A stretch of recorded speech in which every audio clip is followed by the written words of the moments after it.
University, మంచి భవిష్యత్తు కోసం తెలుగు విద్యార్థులు ఇష్టపడే యూనివర్సిటీ. గుళ్ళకి స్వామి ఇక్కడున్న గుడికి చాలా తేడా ఉంది, విగ్రహాల్లో కానివ్వండి, పూజా విధానంలో కానివ్వండి. కానీ ఇక్కడికి మొట్టమొదటిసారి మిమ్మల్ని ఇంటర్వ్యూ కోసం అనడానికి వచ్చిన రోజున విపరీతమైన మానసిక వేదనానండి, బాధనండి అక్కడికి వచ్చాను. వచ్చిన తర్వాత మీరు ఒక 4 hours తర్వాత కానీ స్వామీజీ రారు అన్నారు. ఈలోగా గుడి దర్శనం చేసుకోండి, ప్రసాదం తీసుకోండి అన్నారు. లోపలికి వెళ్ళేటప్పటికి హారతి టైం అవుతుందండి, 7:30కి అలా స్టార్ట్ అవుతుంది అని అన్నారు. ఆ టైంకి వెళ్ళాను. నా సమస్యలన్నింటికీ కొన్ని సమస్యల సమూహంతో వచ్చాను ఇక్కడికి. నేను యాక్చువల్లీ ఇక్కడ ఏదో ఉందండి, ఆ టెన్షన్ కానీ, ఇది ఏం జరుగుతుందో అనే ఒక మానసిక ఆందోళన కానీ, దాని మీద ఒక యాంగ్జైటీ కానీ, పాల్పిటేషన్ కూడా చాలా ఎక్కువగా ఉండేది. ఇక్కడికి ఈ స్థలానికి నేను రావడానికి ముందు రోజు వరకు కూడా వచ్చి నేను ఏమీ కోరుకోలేదు. 4:30 గంటల సేపు మీ దర్శనం కోసం ఆ రోజు ఇక్కడే వెయిట్ చేశాను. గుళ్ళో ప్రసాదం తీసుకున్నాను, హారతి చూశాను, మొత్తం గుళ్ళు దర్శనం చేసుకున్నాను. నేను ఏమీ అడగలేదు. కాసేపు అలా కూర్చుని చాలాసేపు కన్నీళ్ళు పెట్టుకుని కూర్చున్నాను. ఒక సొల్యూషనా, ఒక స్వాంతన, బట్ దాని మీద అయితే నాకు టెన్షన్ లేదండి. చాలా ప్రశాంతంగా అనిపించింది. ఇక్కడ ఏదో ఉంది అని అనుకున్నాను, నిజంగా నమ్మాను. ఇంటికి వెళ్ళాక కూడా అదే అనుకున్నాను. ఒక పని చేయాలన్నా, ఒక కష్టంలో ఉన్నానన్నా, మిమ్మల్ని ఆ రోజు చూసిన మీ రూపం, లేదా ఈ గుళ్ళో చూసిన భగవంతుడి ఈ స్థలం ఒక్కసారి తలుచుకుంటే మాత్రం ప్రశాంతత అనేది మాత్రం వస్తుందండి.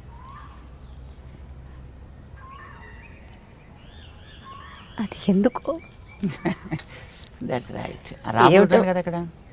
నాకు రీజన్ తెలీదు, but I felt really I got lot of piece అన్నమాట. ఇక్కడ ఏముంది అనేది, ప్లస్ ఆ విగ్రహాల్లో మిగతా చోట్లకి ఇక్కడికి ఉన్నది డిఫరెన్స్ ఏంటి అనేది నాకు తెలియలేదు స్వామి. దేవుడు ఎక్కడైనా ఒక రకంగానే ఉంటాడు, దేవుడిలో తేడా ఏముండదు. బట్ ఆ దేవుణ్ణి మనం ఎంత కమిటెడ్గా ఆయనకి మనం కట్టుబడి ఉంటాం అనేటటువంటిదే దాంట్లో విషయం అమ్మా. మనం సాధారణంగా ఏదైనా చేసేటప్పుడు అది ఇతరుల మెప్పు కోసం చేస్తామా, లేదా దాని నుంచి ఏదైనా సంపాదించడం కోసం చేస్తామా, లేదా నేను చేయకుండా ఉండలేక చేస్తామా? These are the things, right? ఇప్పుడు అమ్మ పిల్లాడిని ప్రేమించకుండా ఉండలేక ప్రేమిస్తుంది. ఉద్యోగం ఇచ్చినటువంటి ఆయా డబ్బులు తీసుకోవాలి కనుక నెల కాగానే తనకు శాలరీ కావాలి కనుక ఆ పిల్లాడిని తను ఏదో సాకుతుంది. ఆఫీసులో పనిచేసే ఒక ఉద్యోగస్తుడు తన కుటుంబ పోషణ కోసం, కడుపు కోసం తను ఏదో సంపాదించాలి కనుక వాడి దగ్గర రెస్పెక్ట్ చూపిస్తూ ఉంటాడు. Service is the same thing, right? అమ్మ పిల్లాడికి చేసేది, ఆయా ఒక వ్యక్తికి ఇంకో పిల్లాడికి చేసేది, లేకపోతే ఒక ఉద్యోగ ఇచ్చిన వ్యక్తికి చేసేది కూడా it's only the same activity wise, it's same thing. But it is the భావన behind that makes the whole thing change, right? So మేము అనుకుంటాం అది మా దగ్గర చేసేటటువంటి మన ఇక్కడ పిల్లాళ్ళు ఆగమ నేర్చుకున్నటువంటి పిల్లలు కూడా సిన్సియర్గా నేర్చుకుంటారు. వాళ్ళు చేసేది కొద్దిగా చేసినా but with their soul and heart they do that kind of service. ఇక్కడ ఇందులో మనం కేవలం ఏదో సంపాదన కోసం, లేకపోతే ఎవరో చూసి దీన్ని ఏదో చాలా గొప్పదనాలను అలాగా మేము చెయ్యం. అయితే ఈ ఆలయ నిర్మాణం చేసే విధానం మాత్రం ఒక అందంగా జరిగింది. ఇందాక మీకు రామానుజుల వారి గురించి మీకు ఒక చరిత్ర చెప్పాను కదా. అవును స్వామి. గురువుగారు చెప్పగానే బయటకు వచ్చి ఒక గోపురం ఎక్కి దాన్ని బయటికి చెప్పారని. ఆ చెప్పిన గోపురం గోష్ఠీపురం అని ఒక ఊరు మధురై పక్కన ఉంది. ఆ గోపురం ఇలాగే 3 తలాలుగా ఉంటుంది, 3 లెవెల్గా ఉంటుంది అక్కడ కూడా. Okay okay. అక్కడది ఎలా ఉంటుందో దానిలాగా దీన్ని కూడా చేద్దామని అలా చేశాను. దీన్ని ఇది కూడా 3 తలాలుగాను, దాంట్లో 8 విమానాలు ఉంటాయి పైన.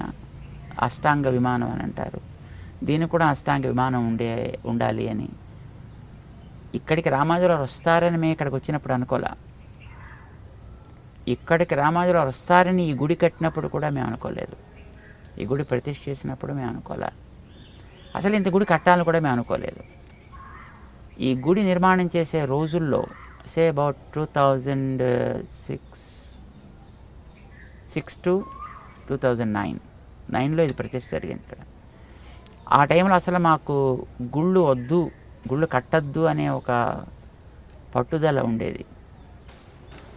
సరే ఇక్కడ ఏదైనా ఇది ఒక సంస్థ చేస్తున్న ఒక ఇన్స్టిట్యూషన్ కనుక ఇందులో ఏదైనా ఒక రకమైనటువంటి ఆరాధనా స్థలం కూడా ఉండాలి కనుక చిన్న ఆలయం, చిన్న మూర్తి, అందమైన మూర్తి, చూడటానికి ఒకసారి చూస్తే ఆమె కళ్ళు తిప్పకూడదు అనిపించేట్టుగా ఉండే ఒక మూర్తి, దానికి చుట్టూ కాసేపు కూర్చుని ధ్యానం చేసుకోవడానికి వీలయ్యేటటువంటి వాతావరణం. These all what we wanted.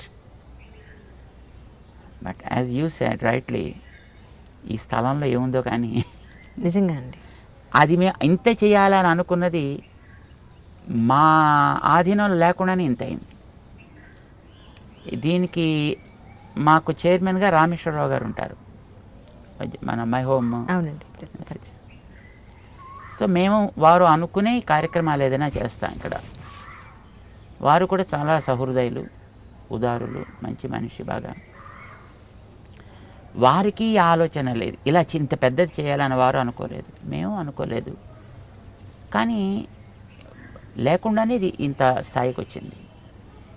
రామానుజుల వారిని చేయాలనుకున్నప్పుడు కూడా ఒక 80 కోట్లతోటి దీన్ని చేద్దాము ఆ మూర్తి నిర్మాణానికి అని. That is how just we thought of doing that. రామానుజుల వారికి ప్రేరణ కలిగించిన 108 స్థానాలు ఉన్నాయి, క్షేత్రాలు, 108 దివ్యదేశాలు అంటారు వాటిని. ఆ 108 దివ్యదేశాలు కూడా చుట్టూ రావాలి అని తర్వాత దాంట్లో జాయిన్ అయింది. అది నిర్మాణం జరుగుతుంది అనుకోండి అది. ఆ తర్వాత రామానుజుల వారి కార్యాలు ఏమిటో తెలియకుండా జనాలు దాన్ని ఎందుకు ఆదరించగలుగుతారు? ఏదో పెద్ద విగ్రహం సరదాగా చూసాం అయిపోయింది అనుకుంటారు. ఇప్పుడు ఆ టెక్నాలజీ కూడా తీసుకొచ్చి దాంట్లో పెట్టాలి. అక్కడికి వచ్చిన తర్వాత వాళ్ళకి అది కూడా కనిపించాలి. They have to travel to that time, they have to travel to that situations, they have to experience what exactly Ramanuja did during those periods. ఇది కావాలి. అంటే కొంచెం టెక్నాలజీ ఇప్పుడు మనకు అందుబాటులో ఉంది కనుక ఉన్న టెక్నాలజీని వాడి మనం ఏదైనా చేయాలి. సో అది మా కోరిక. సో కార్యక్రమం ప్రారంభం చేసేటప్పటికి 80 కోట్లు అనుకుంది 200 కోట్లయింది, 400 కోట్లయింది, 600 కోట్లయింది. ఇప్పుడు అది 1000 కోట్ల ప్రాజెక్ట్ కింద అయింది. అది ఎందుకైంది, ఎలా అయింది మాకు తెలీదు. పోనీ అంత డబ్బు మేము ఉండి చేస్తున్నామంటే మేము ఉండి చేసేవాళ్ళం అయితే కానే కాదు, ఎందుకంటే మా దగ్గర జేబులు కూడా ఉండవు. సో అది ఎవరికో బుద్ధి కలుగుతోంది, ఎవరో తీసుకొస్తున్నారు, ఎవరో చేస్తున్నారు. బట్ చేసేదంతా జెన్యున్గానే చేస్తున్నాం. ఏదో ఎవరు వాడిని మోసం చేసి ఇలాగేం చేయటం లేదు. ఎంతవరకు చేయొచ్చునో అంతవరకు, ఏది మనకి లీగల్లీ పర్మిటెడ్, ఎంతవరకు మన న్యాయంగా ధర్మంగా చేయొచ్చునో అంతవరకు చేయాలనేది కార్యక్రమం చేస్తున్నాం. నడుస్తుంది. ఒకసారి వేగంగా నడుస్తుంది, ఒకసారి మెల్లిగా నడుస్తుంది. అది మన చేతుల్లో ఉండదు కాదు కదా. ఇంత పెద్ద ప్రాజెక్ట్ అయింది. చిన్న ఆలయం కొంది ఇంత పెద్ద ఆలయం అయింది. రామానుజుల వారిని ఏదో చిన్నగా చేద్దాం అనుకుంది, ఇప్పుడు ఇంత పెద్దదైంది. సో ప్రాబబ్లీ అది స్థాన బలిమి కానీ తన బలిమి కాదయా అన్నాడు వేమన గారు. ఈ స్థానానికి ఉండే బలం కావచ్చు. ఈ స్థానాన్ని ఆక్రమించినటువంటి స్వామి దాంట్లో రామచంద్రుడు కనుక ఆయన అనుగ్రహం కావచ్చు. ఇక్కడ గుడిలో మీరు కింద రామాలయం నిర్మించారు, ఆ తర్వాత విష్ణుమూర్తిని తర్వాత రంగనాథుడు. సో అంటే ఈ భగవత్ రూపాలను పెట్టడానికి ప్రత్యేకంగా ఏదైనా కారణం ఉందండి? ఇప్పుడు మన మనుషులుగా బతకాల్సిన వాళ్ళం. అయితే ఎవరైనా వచ్చి అబ్బా నువ్వు సాక్షాత్ దేవుడు అంటే మనకి కొంచెం చొక్కా చిరిగిపోతుంది ఆనందంతో. కానీ మన దేవుళ్ళకి కావాలని మనకు కూడా తెలుసును. దేవుళ్ళుగా డిక్లేర్ చేసుకునే వాళ్ళు కూడా వాళ్ళు దేవుళ్ళు కాదని వాళ్ళకి తెలుసును. కానీ దేవుళ్ళు అనుకోవాలని అనిపిస్తుంది ఎవరికైనా, రైట్? కానీ మనం అలా అనుకోవడానికి వీల్లేదు. దేవుడే రాముడే వచ్చినప్పుడు నువ్వు దేవుడువయా అని అంటే లేదండి నేను మనిషిగానే ఉండాలనుకుంటున్నాను, నన్ను మనిషిగానే ఉండనివ్వండి అన్నాడు ఆయన. అంటే దేవుడి కంటే మనిషి చాలా గొప్పవాడు అని చెప్పడం కోసం ఆయన చేసిన పని అది. మనిషి మనిషిగా బతకగలిగితే దేవుళ్ళు కూడా వీడి వెంట ఉంటారు అనేది చెప్పడం రామావతారానికి తాత్పర్యం. So we should live like human beings, we should not lead a దేవతా లైఫ్. ఇది మనిషికి తెలియాలి, మానవ జాతికి అంతటికీ కూడా తెలియాల్సిన అవసరం ఉంది. అంచేత మేము రాముడినే మా ఆరాధ్య దైవంగా పెట్టుకుంటాం. మేము మాకు కావాల్సింది కూడా అదే అని మేము కోరుకుంటాం. మేము సమాజానికి కూడా అది కావాలి అనేది మనం చెప్పాలి. అంటే మనిషి తనని మనిషిగా గుర్తించాలి. మనిషి యొక్క రోల్ సమాజంలో అన్ని రకాలైనటువంటి జాతులని, not only human beings but even other species of the nature also should take in to consideration. Not damaging them, he has to lead his life. That is real man. అది రాముడు చేశాడు. కోతులకి సహాయం చేశాడు, ఋషులకి చేశాడు, ఆటవికులకి చేశాడు, రాక్షసులకి చేశాడు. చెట్లు, చామలు, జంతువులు కూడా రాముడిని ప్రేమించాయి అని మనకి చెప్తుంది రామాయణం. సో ఈ రకమైన జీవితం మనిషికి కావాలి. అందుకోసం రాముడిని మేము పెట్టుకున్నాం. ఓకే, మరి రాముడు ఆరాధన ఎవరిని చేసి అంతవాడయ్యాడైనా అంటే ఆయన ఆరాధన చేసిన దేవుడు రంగనాథుడు. Okay, right. ఆ రంగనాథుడు ఎలా ఉంటాడో ఆ మూర్తి ఇక్కడ ఉన్నాడు అనమాట. రంగనాథుడు తర్వాత పేరు వచ్చింది ఆయనకి. ఆయన అసలు పేరు నారాయణుడు అని మనకి వాల్మీకి చెప్పాడు రామాయణంలో. నారాయణుడిని ఆయన పూజ చేసుకుంటాడు ఇంట్లో ఇలవేలుపుగా. ఈ నారాయణుడి మొట్టమొదట బ్రహ్మగారికి పరమాత్మ ఇచ్చాడు. అది ఇక్ష్వాకుకు వచ్చింది. ఇక్ష్వాకు వంశంలో రాముడికి వచ్చింది. రాముడి దగ్గరించి విభీషణుడికి వెళ్ళింది. విభీషణుడు దాన్ని ఇప్పుడు కావేరీ మధ్యలో దాన్ని ప్రతిష్ఠ చేశాడు. దాన్ని ఇప్పుడు అది ఆ రంగనాథుడు ఉభయ కావేరీ మధ్యలో ఉంటాడు. శ్రీరంగ క్షేత్రం అంటారు కదా. సో ఆ మూర్తిని ఈయన ఆరాధన చేసుకున్నాడు కనుక ఆయన పైన రంగనాథుడు ఉన్నాడు. ఈ రంగనాథుడు ఎక్కడి నుంచి వచ్చాడు? సాక్షాత్తు శ్రీ మహావిష్ణువు వైకుంఠంలో ఉండేటంటే ఆయన ఈ రకంగా వచ్చాడు. లేదా పైన ఉండేది వైకుంఠనాథుడు, తర్వాత ఉండేది రంగనాథుడు, తర్వాత ఉండేది రఘునాథుడు. ఈ మీరు ఇప్పుడు ఏదైతే మీ భుజాన్ని పెట్టుకున్నారో ఈ దండం, దీన్ని జనరల్గా కింద పెట్టకూడదండి? కింద పెట్టా, ఏదైనా వేసి ఆసనం వేసి దాన్ని పెడుతుంటాం. అంటే మీరు ప్రవచనం ఇచ్చేటప్పుడు మీ చేతిలో ఇది అప్పుడప్పుడు చూస్తూ పక్కన ఉంటుంది. ఓహో, ఎప్పుడైనా మా పక్కన ఉంటుంది, ఆసనం ఉంటుంది, ఆసనం మీద దాన్ని పెట్టుకుంటాం. కొన్ని ఫొటోస్లో నేను చూశాను స్వామి, ఇలాంటి ఆరెంజ్ కలర్ క్లాత్ పైనుంచి కింద వరకు కవర్ చేసి ఉంటుంది. కవర్ అంటే ఎప్పుడైనా బయటికి వెళితే కవర్ చేసి ఉంటుంది అనమాట. ఓకే, లోకల్గా ఉండేటప్పుడు కవర్ ఉండదు. Okay, say we go outside on some activity అనుకోండి, దెన్ కవర్ చేసి పెడతాం. ఇప్పుడు ఈ స్థలంలో ఇలాంటి ఒక పుణ్యక్షేత్రంలో మీ దగ్గర జరిగే యాక్టివిటీస్ అంటే మీరు ఏం చెప్తారు స్వామి? ఇక్కడ చాలా జరుగుతుంటాయి. ఇక్కడ అదండి ప్రజలకి ఒకసారి తెలియచేసే ఉద్దేశంతో అంటే ఇక్కడ ఒకటి, ఇక్కడ గోసేవ జరుగుతుంది. ఇక్కడ గోశాల ఉంది, అందులో అన్ని దేశవాళీ గోవులే ఉంటాయి. మిగతా రకాల దాంట్లో తీసుకోరన్నమాట. దాంతోపాటు కొన్ని గో ప్రోడక్ట్స్ కూడా తయారు చేస్తారు మన వాళ్ళు.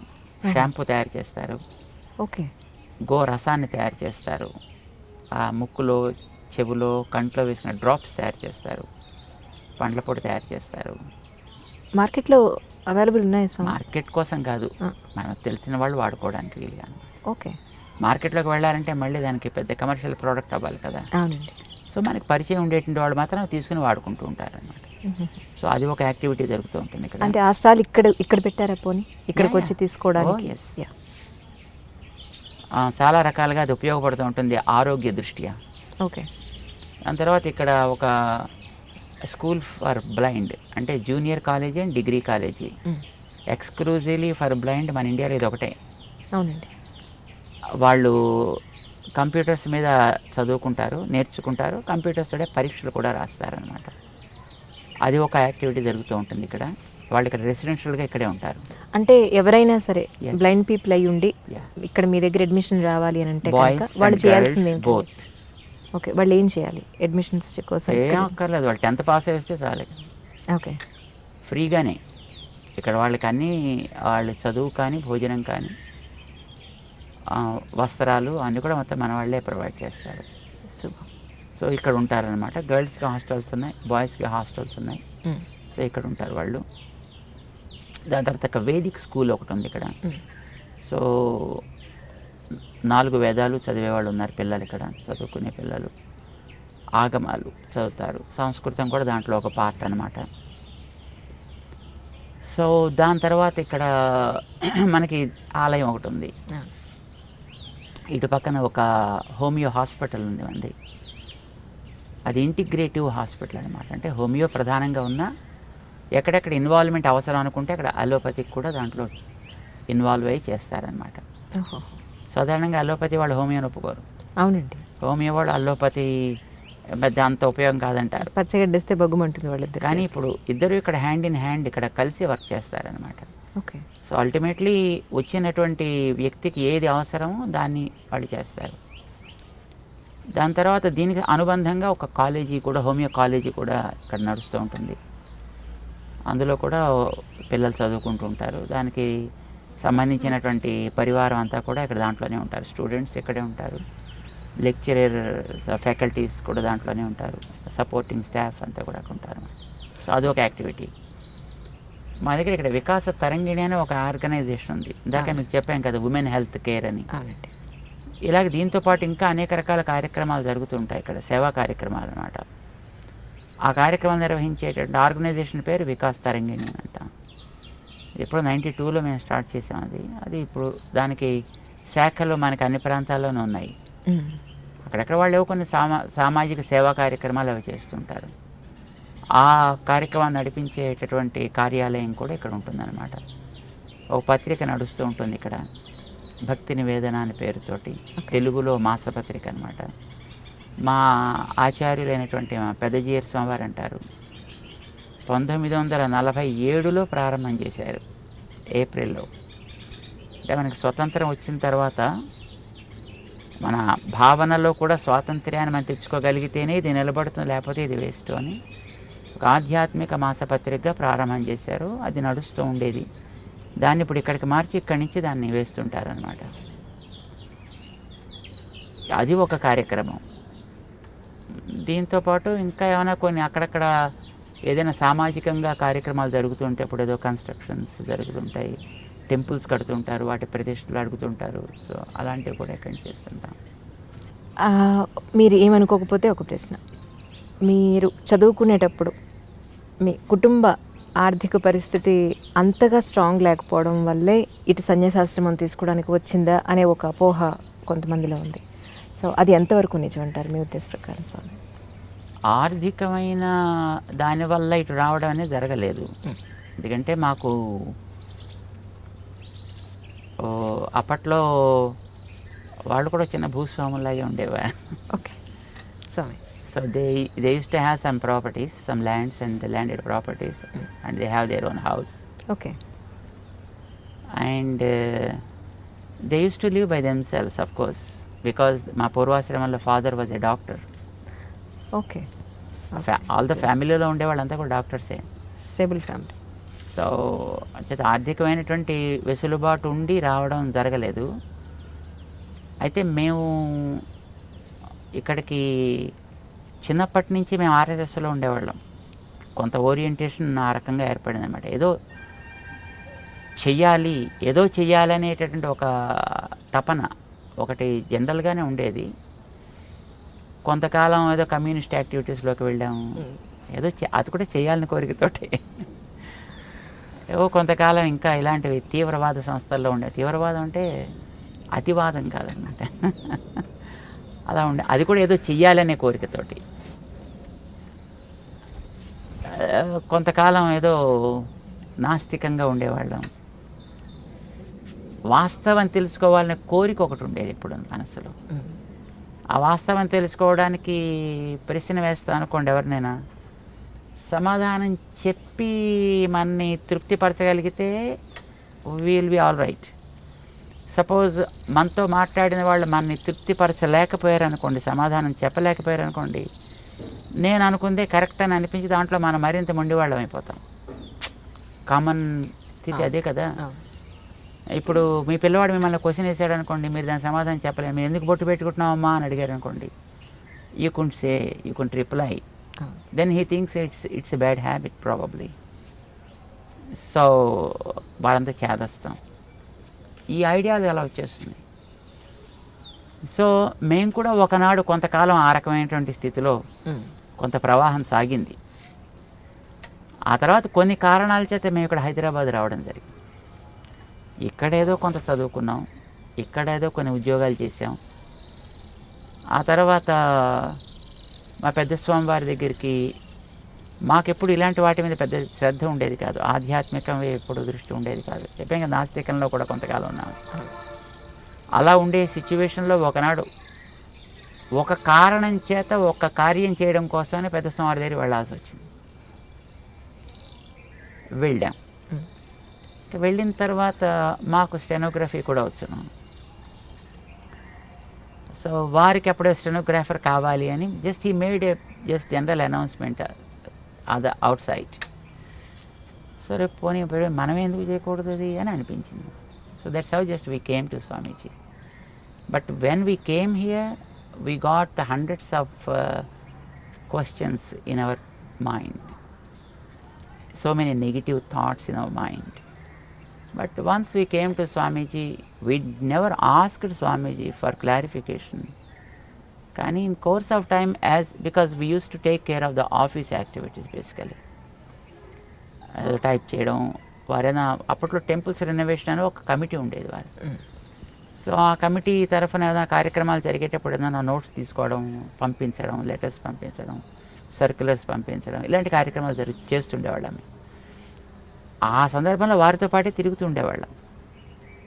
ఆ తిరిగే సందర్భంలో వారు మాట్లాడే మాటల వల్ల వాటి వల్ల though we're not very keen in listening to discourses also, కానీ బట్ దట్స్ హౌ స్లోలీ అప్పుడు మనసులో ఉండేటటువంటి భావాల్లో ఒక పరిపాకం కలిగింది, ఒక పక్వత ఏర్పడింది. కొంతకాలం అయిన తర్వాత మళ్ళీ వారే పంపించారు, చదువుకోవడం కోసం పంపించారు. సో మా గోపాలాచార్య స్వామి వారిని ఇంకో గురువు గారు ఉండేవారు, వారి దగ్గరికి మమ్మల్ని పంపించారు. వీరికి కావాల్సిన చదువు చెప్పండి. Then we gone through the gurukulam process. ఇప్పుడు చదువుకోవడానికి వేదాంత విద్య చదువుకోవడానికి వెళ్ళి ఇంకా చదువుకున్నాక వారి అనుగ్రహం చేత ఏదో కొద్దిగా ఆధ్యాత్మిక కార్యక్రమాలు చేయాలి, ఇవి అవసరము అనేటటువంటి భావన వచ్చింది. That was what was continuing. మేము ఇలా రావాలి అని అనుకోలేదు, ఇలా వస్తామని కూడా మేము ఎప్పుడు అనుకోలేదు.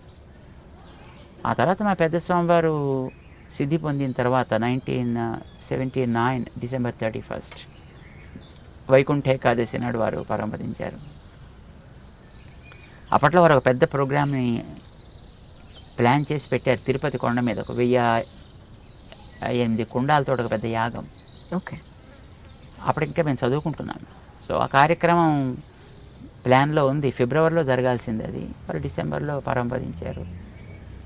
సో అప్పట్లో ఇంకా మిగతా వాళ్ళంతా కూడా మేము రావాలి అని ఇన్సిస్ట్ చేశారు.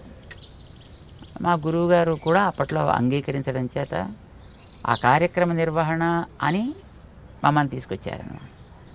That was continuing. ఆ తర్వాత ఇంకా అది కంటిన్యూ. కానీ మీరు అప్పుడు మీ గురువుగారు చెప్పినట్టుగా మీరు సన్యాసాశ్రమం తీసుకున్న తర్వాత ఆల్మోస్ట్ 20s మీరు తీసుకున్నారు. ఎస్. మీ ఫ్రెండ్స్ అంటే అప్పుడు మీరు చదువుకున్న కాలేజ్ ఫ్రెండ్స్ కానీ వాళ్ళు కానీ తర్వాత ఉద్యోగాలు బిజినెస్ ఏదో చేసి పెళ్లి చేసుకుని తర్వాత వాళ్ళకి పిల్లలు వాళ్ళకంటే ఒక ఫ్యామిలీ ఉన్నప్పుడు లేదా వాళ్ళు మిమ్మల్ని ఎప్పుడో కలిసినప్పుడు మీకు ఎప్పుడు అనిపించలేదా స్వామి నేను పెళ్లి చేసుకుని లేదంటే ఒక ఫ్యామిలీ అలాంటి అవసరం మాకు మొట్టమొదటి జనరల్గా ఎలా ఉంటుందంటే ఈ స్థితిలోకి రావాలి అని అనుకున్నప్పుడు రావడానికి ముందర వాళ్ళు అడుగుతారు, do you like to get married అని అడుగుతారు. If interested they opt for it also. మమ్మల్ని కూడా అడిగారు అలాగా. కానీ but what we thought is because మాకు అప్పట్లో గురువుగారి కార్యక్రమాల్లో మేము 100% మునిగి ఉన్నాం.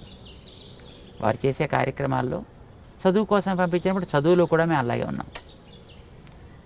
అందులో ఉండేటప్పుడు ఈ కార్యక్రమం ఒకటి కొత్తగా తీసుకోవాలి, ఎందుకంటే ఇది వారు ప్లాన్ చేసి పెట్టిన కార్యక్రమాలు కొన్ని ఉన్నాయి, అవి నడవాల్సిన అవసరం ఉంది. వారు మనని ఈ రకంగా తీర్చిదిద్దిన తర్వాత, అంటే when he made an instrument, that instrument should work for the person who made it. So మమ్మల్ని ఇలా తయారు చేసిన తర్వాత వారి యొక్క ఆశయం కోసం మనం ఉండాలి, చెయ్యాలి అని ఒక నిర్ణయం ఏర్పడ్డ తర్వాత they asked us, would you like to get this? But I said, when we go for it, there are two problems. One, there may be increasing responsibilities after that, which will block our path. Second, అలా వెళితే అది మళ్ళీ ఇటు రావాలి అని అనుకోండి, it is again a pain to those people who come in that way. Right? Why unnecessary creating, why make this and create pain to other people, better not to అని అనిపించింది. ఇందాక మీరు ఒక మాట అన్నారు స్వామి, ఇప్పుడు ఎస్పెషల్లీ సరే అబ్బాయిలు పెట్టుకోవడం తీసి పక్కన పెడితే, అమ్మాయి బొట్టు పెట్టుకోవడం అనేది ఎందుకు ఇంపార్టెన్స్ ఈ రోజుల్లో? అంటే జీన్స్ ప్యాంట్ వేసుకున్నాను, ఈ డ్రెస్ మీదకి బొట్టు బాగుండదు, ఎక్కడో ఎందుకు మా ఇంట్లో సంగతి నేను చెప్తే పిల్లలు ఎందుకు పెట్టుకోవాలి అని అంటే, ఎవరో చెప్పిన పెద్దవాళ్ళు అక్కడ ఒక స్థానం అది ఆ ప్లేస్కి మనం దానికి రెస్పెక్ట్ ఇచ్చి దానికి బొట్టు అక్కడ పెట్టారంటే they are not satisfied with my answer. Right. So మీరు మీ మాటగా ఒక్కసారి బొట్టు అసలు ఎందుకు పెట్టుకోవాలి, నో పెట్టుకోమని చెప్పి ఎందుకు పెట్టుకోవాలి అనేది చెప్పండి చాలు. Yes, there are certain reasons. ఇప్పుడు fortunate enough we are, whatever the practices that we have today given by our great sages, each one of them has a relevance. Relevance physical, relevance spiritual. Rendu unnai. Face is the index of the mind, right? దీన్ని అంగీకరిస్తారు కదా. అవునండి. నీ మనస్సులో ఏ భావాలు ఉన్నాయో అది నీ మొహం చెబుతుంది. ఒకవేళ మొహం చెప్పలేకపోతే నువ్వు చెప్పగలిగేటట్లుగా ఉండాలి. అందుకోసం మన వాళ్ళు బొట్టు పెట్టారు. ఎందుకంటే ఇక్కడ చూడగానే నీ ఐడియాలజీ ఏమిటి అనేది నీ మొహం చెప్పేస్తుంది. ఇప్పుడు మేము బొట్టు పెట్టుకున్నాం అనుకోండి, మేము పెట్టుకున్న బొట్టు ఏం చెప్తుంది? చూసిన వెంటనే వెంకటేశ్వర స్వామి నామాల్లా కనపడుతుంది. కామన్ మామూలు మనిషిగా చెప్పాను. అంటే వెంకటేశ్వరుడైన ఎందుకు నామాలు పెట్టుకుంటాడు అట్లాగా? అది కూడా తెలియాలి కదా. దానికనే రీజన్ కావాలి కదా. అవునండి. ఏమిటి మనం కోరుకుంటున్నామో అది మన మొహం చెప్పాలి. అదే కదా ఇండెక్స్ అంటే, అదే కదా. ఏది మీకు లోపల కంటెంట్ ఉంటుందో that is what the index talks about. So నీ మనస్సులో ఉండే కోరిక ఏంటి? సుఖంగా బతకాలి, శాంతంగా బతకాలి, అందరికీ ఆనందం కలిగించేట్టు బతకాలి, ఉన్న స్థాయి కంటే ఉన్నత స్థాయికి వెళ్ళగలిగేట్టుగా బతకాలి. ఎందుకంటే ఇంకేమైనా కోరికలు ఉంటాయా? అవునండి. ఏ ఫీల్డ్లో వెళ్ళినా you choose any kind of field, that's okay. But ఇవే కదా మీకు అల్టిమేట్ గోల్స్. నౌ శాంతము, ప్రశాంతము దానికి ఒక రంగు ఉంది. ఆనందము, ప్రేమ దానికి ఒక రంగు ఉంది. ప్రగతి, ప్రోగ్రెషన్ దానికి ఒక పద్ధతి ఉంది చూపించడానికి. ప్రశాంతము లేదా శాంతి తెల్ల రంగులో చూపిస్తాం. ప్రేమ, ఆనందము ఎర్ర రంగులో చూపిస్తాం. ప్రగతి అనేది గ్రాఫ్ వర్టికల్ లైన్లో చూపిస్తాము, ఆర్ గోజ్ అప్. బొట్టు అదే. మనకి ప్రశాంతత కావాలి, అది పునాది కావాలి. ఓకే. ఈ ప్రశాంతత అనేది నీకు రెండు వైపులా సాగాలి, నిన్ను పైకి తీసుకెళ్ళాలి, చివరిదాకా ఉండాలి. సడన్గా వచ్చి మళ్ళీ పాల పొంగులాగా టక్కమని ఎక్కడో పోకూడదు. ప్రశాంతత పైదాకా తీసుకెళ్ళాలి. ఈ ప్రశాంతత అనేది ఆనందాన్ని ఇచ్చేట్టుగా ఉండాలి. కనుక ఆనందం అనేదాన్ని మధ్యలో మనం చూపిస్తాం. ఈ ఆనందం అనేది ఒకటే గోల్. దానికి ప్రశాంతత is a protection, and it is the foundation, it is the protection, but this is the goal. ఇది మనకి బొట్టులో చూపిస్తాం అన్నమాట.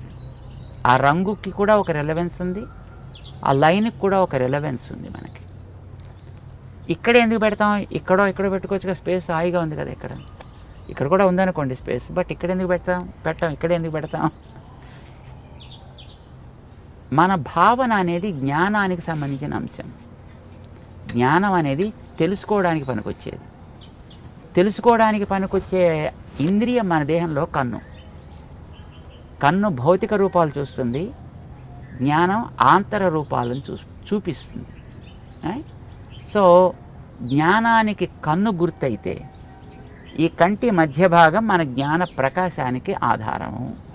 So start something from here and take it towards your goal. It should be upward always, but protected by peace and sattvik. ఇది ఒక గుర్తు. ఇది ఇక్కడ పెట్టడానికి కారణం యూజువల్గా మీకు ఇందాక ఒక కారణం చెప్పాడు, రెండో కారణం చెప్తున్నాను. చెప్పండి సార్. మొట్టమొదటి ఒక భావం ఉంది దాంట్లో. ఊరికే ఏదో సరదాగా పెయింట్ చేసుకోవాలి కానీ this is not a painting that we are doing, or this not something a kind of design that we adapted as a fashion, right? There is a meaning, there is a relevance for that. రెండవ కారణం ఏంటంటే ప్రతివాడు ఏం కోరుకుంటాడు చెప్పండి? అసలు ఎవరైనా కామన్గా ఆధ్యాత్మికంగా పక్కన పెట్టేయండి, ఎవరైనా ఏం కోరుకుంటారు? మగవాళ్ళు కానీ ఆడవాళ్ళు కానీ అందంగా ఉండాలి కోరుకోరా? అందంగా ఉండాలి ఎవరైనా కోరుకుంటారు. అందుకే కదా మాటికి అద్దం చూస్తాడు, జుట్టు దువ్వుతాడు, ఇది నిలబెట్టాలా లేకపోతే ఇటు దువ్వాలా లేకపోతే మొహం మీద బొచ్చు కుక్కలా వేసుకోవాలా. సో ఏదో ఒక రకమైనటువంటి ఒక స్టైల్ అడాప్ట్ చేస్తున్నాడు, లేదో రంగులు వేస్తున్నాడు. ఇవన్నీ దేనికోసం చేస్తున్నాడు? అందంగా ఉండాలి. మరి అందం ఏం కావాలి? ప్రిజర్వ్ కావాలా లేదా తాత్కాలిక కనిపించిపోవాలా? ప్రిజర్వ్ కావాలని ప్రతివాడు కోరుకుంటాడు, ఉండదు. కానీ వందలు వేలు లక్షలు ఖర్చు పెడతారు అది ప్రిజర్వ్ కావాలని. ప్రిజర్వ్ కావడానికి ఒక బ్యూటిఫుల్ సొల్యూషన్ మన వాళ్ళు ఇచ్చారు. బాడీలో ఉండే మిగతా పార్ట్స్ కంటే మొహం చాలా ఎక్కువ అందమైనది, దాన్ని బట్టి కదా మిగతా అన్నిటిని రికగ్నైజ్ చేసేది.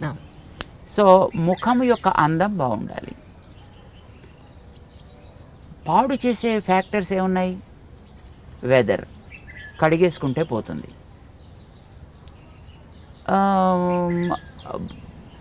నీరసం, తింటే పోతుంది, లేదా తాగితే పోతుంది.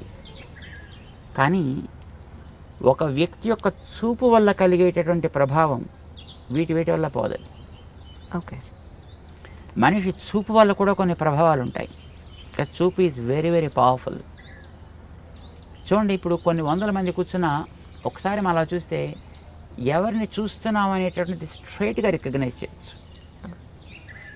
And the person also will be able to understand as he is looking at me. Our visions beam is very very straight and strong and very powerful also. ఇప్పుడు మీరు ఒక ఫోటో పెట్టుకుని లేదా ఒక మనిషి ఎదురుకుండా కూర్చున్నప్పుడు మీ ప్రవర్తన ఒకే రకంగా ఉంటుందా? ఉండదు. తేడా ఏంటి? This is life, is a lively. So జ్ఞాన ప్రసారణ సాగుతోంది ఇక్కడి నుంచి. ఆ జ్ఞాన ప్రసారణ is very powerful. Sometimes that is positive, sometimes it's negative also, sometimes it may be passive too. కానీ మోస్ట్లీ నెగిటివిటీ ఎక్కువ ఉంటుందండి మనుషుల్లో. బికాజ్ కరప్టెడ్ స్పీషీస్, ఇందాక మీకు చెప్పాం కదా, మనిషే. మిగతా జీవరాశులన్నీ కూడా they are not corrupted, they are by themselves. వాటి మానాన బతుకుతున్నాయి. జెలసీ, ఈగోస్, యారోగెన్స్ ఇలాంటివన్నీ ఉండేది మనిషికే కదా, మిగతా ప్రాణులకు ఉండదు పెద్దగాను. సో వీడి చూపు కూడా వాటితోటే కరప్ట్ అయి ఉంటుందండి. ఈ కరప్టెడ్ విజన్ వల్ల కొన్ని ప్రమాదాలు కూడా జరిగే అవకాశాలు ఉన్నాయి. మేము చూడలేదు కానీ మేము విన్నాం. ఒక మా గురువుగారు ఉండేటువంటి ఊళ్ళో వారి ప్రథమ వయస్సులో అన్నమాట, అంటే probably when he was 20s or 30s I suppose, ఒక ఓల్డ్ లేడీ ఒక ఆవిడ ఉండేది. ఆవిడలా రోడ్డు మీద పెడుతూ ఏంట్లో, అబ్బా జామ చెట్టు బాగా కాసిందే అందనుకోండి, మన్నాడు కాయలన్నీ ఎండిపోయేవి.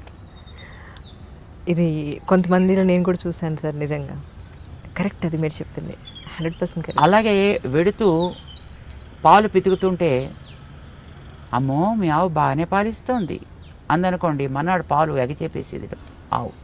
ఓ my god. This is a kind of evil eye, what we call it is an evil eye, okay. దృష్టి దోషము అని అంటారు దాన్ని. ఈ దృష్టి దోషం ఈజ్ వెరీ పవర్ఫుల్, మిగతా వాటికంటే చాలా powerful. Weather impact is not much powerful, తినకపోతే వచ్చే weakness is not much powerful. Or ఎవడైనా వచ్చి 4 వాయిస్తే దానివల్ల కూడా అందం పెద్ద చెదిరిపోయేది ఏమి ఉండదండి. తాతగా దెబ్బ తగిలితే కాస్త దీన్ని ప్యాచ్ చేసుకుంటాడు, అదే కుట్లు కుట్టుకుంటాడు, మళ్ళీ నార్మల్ అయిపోతాడు. బట్ ఈవిల్ ఐ వల్ల కలిగేటువంటి ప్రభావం చాలా ఎక్కువ ఉంటుంది. ఇది పడకూడదనే కొత్త ఇళ్ళు కట్టుకున్న వాళ్ళు వాడి ఆ నేత్ర ప్రభావాన్ని ఎక్కడో ఒక చోట ఫోకస్ చేసేసి దాని మీద కనుక పోతే తర్వాత చూసినా పెద్ద ప్రాబ్లం ఉండదు. The first beam is very powerful. అందుకోసం దానికి ఏదో రకరకాల వేషాలు వేసినటువంటి గుమ్మిడికాయలు, లేకపోతే ఓ రాక్షస మొహాలు ఇలాంటివి ఏదో కడుతుంటారు. దృష్టి బొమ్మల దృష్టి పెడతలేదో అంటారు దాన్ని. అంటే వాడు ఎవడైనా వచ్చి అలాంటి పవర్ కలిగిన వ్యక్తి దాని కేసు చూసి బాగా కడుతున్నాడు, చాలా బాగుంది. ఇప్పుడు ఎక్కడ పడుతుంది చూపు? ఇంటి మీద దృష్టి బొమ్మ పెట్టినప్పుడు మీరు మిగతా కట్టినటువంటి కలర్స్ మీద, డిజైన్స్ మీద దృష్టి పడదు, దాని మీద దృష్టి పెడుతుంది. So also when you see the face of a person, when there is a mark somewhere, ఇక్కడ ఉండొచ్చు, ఇక్కడ ఉండొచ్చు, ఇక్కడ ఉండొచ్చు, ఇక్కడ ఉండొచ్చు. చిన్నపిల్లలకి ఉయ్యాల పడుకోబెట్టినప్పుడు వాళ్ళకి బుగ్గల మీద అక్కులు అనేవాళ్ళు చిన్నప్పుడు బ్లాక్ కలర్లో తయారు చేస్తారు, దాన్ని చుక్కలు పెడతారు, ముక్కు మీద పెడతారు, గడ్డ మీద పెడతారు, నుదుట పెడతారు. వై? ఎవరైనా వచ్చి చూసి అబ్బో మీ వాడు చాలా బాగున్నాడండి అని ఈ బొగ్గ గిల్లో లేకపోతే ముక్కు పిక్కో ఏదో చేస్తారనుకోండి, అది పిల్లవాడి మీద ఇంపాక్ట్ పడకూడదు. ఇప్పుడు చూడగానే ఎక్కడ పడుతుంది చెప్పండి దృష్టి? మీరు వెంకటేశ్వరుడు గురించి ఇందాక మీరు చెప్పారు, వెంకటేశ్వరుడు నామాలు అన్నారు. వెంకటేశ్వరుడు కళ్ళు లేవా? వెంకటేశ్వరుడు పళ్ళు లేవా? వెంకటేశ్వరుడికి పెదాలు లేవా? చెవులు లేవా? మరి మీకు నామం మీద ఎందుకు దృష్టి పడింది? See, whenever you have something there, your vision goes and falls directly on that. And when it falls on that, then the impact, the evil impact of the vision is gone. ఇంకా తర్వాత వాడు మిగతా parts చూసినా దానివల్ల పెద్ద ప్రమాదమే ఉండదు. అందం నాకు బాగుండాలి అని అనుకునేటటువంటి ఒక శ్రద్ధ కలిగిన వ్యక్తి నిజంగా వాడికి ఆ కన్సర్న్ కనుక ఉన్నట్టయితే ఎక్కడ అందం ఉందో అక్కడ ఒక ప్రొటెక్షన్ ఏర్పాటు చేసుకోండి ఇలాంటి వాటి నుంచి దాన్ని రక్షించడానికి.